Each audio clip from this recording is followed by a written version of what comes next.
Secret meeting के बारे में बार बार बातें कही जा रही हैं। पवार साहब ने खुद भी क्लैरिफाई किया है, आपने भी क्लैरिफाई किया है। सवाल अब इस बार जो है पृथ्वीराज चौहान साहब के स्टेटमेंट से हुआ है। उन्होंने कहा है कि आपको जो है केंद्र में पद ऑफर किया गया है। शरद पवार साहब को भी केंद्र में जो है एग्रीकल्चरल पोस्ट और तमाम ऐसे कैबिनेट पोस्ट जो है वो ऑफर किए गए हैं। मेरा सवाल आपसे सीधा है, क्या आपको किसी भी प्रकार का ऑफर भारतीय जनता पार्टी से आया है? क्या इन तमाम मीटिंगों में आपको कोच करने की तथा पवार साहब को कोच करने का प्रयास किया गया है? आपने मुझे सीधा सवाल किया है, मैं आपको सीधा जवाब ही दूंगी। मुझे किसी ने कोई ऑफर नहीं दिया है। सिर्फ 15 अगस्त का एक बड़ा सेल चल रहा है बहुत जगह, तो इसलिए कुछ महंगाई इतनी बढ़ी है तो शक्कर आटा कुछ सेल चल रहे बहुत सारे ग्रोसरी स्टोर्स में, मैंने पेपर में पढ़ा।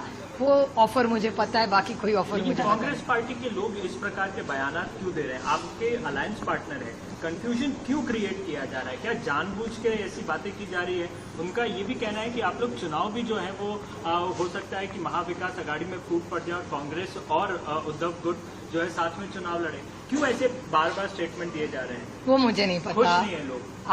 आपको उनको ही पूछना पड़ेगा, क्योंकि न पवार साहब ने न मैंने कुछ स्टेटमेंट किया है। जो कर रहे हैं उनको ही पूछना पड़ेगा, क्योंकि मुझे इसके बारे में कुछ पता है। ताई विजय वडेट्टीवार ने साफ तौर पर कहा है कि एक ऑफर आया है और अजित पवार की दादा की मुलाकात लगातार इसलिए हो रही है क्योंकि वो शरद पवार दादा सर को मनाना चाहते हैं। तो क्या आपको लग रहा है कि ये जिस तरह से लगातार, क्योंकि कांग्रेस के साथ है, मुख्यमंत्री महाविकास अघाड़ी है ऐसा?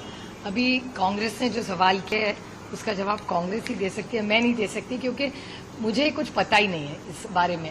न मुझे किसी ने ऑफर दिया है, न किसी ने मुझसे बात की है।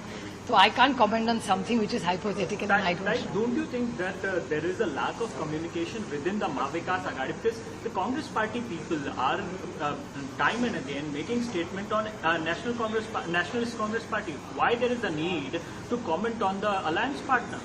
I really can't comment on that because I'm constantly in touch with Sonia ji, Rahul ji, Gaurav Gogoi, Khadge ji. So I'm personally in touch with all their senior leaders in Delhi. So I really don't know what the leaders in Maharashtra have to say, but I'm constantly in touch with each senior leader. I mean, Khadge ji and Mr. Pawar speak almost every day. Rahul ji and I sit on the same bench in Parliament, so I get a lot of opportunity to chit-chat with him.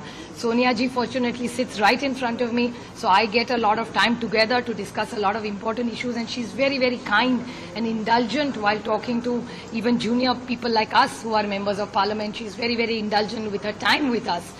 And Gaurav Gogoi and I sit we sit together. We sit together and strategize all our parliamentary moves in Parliament.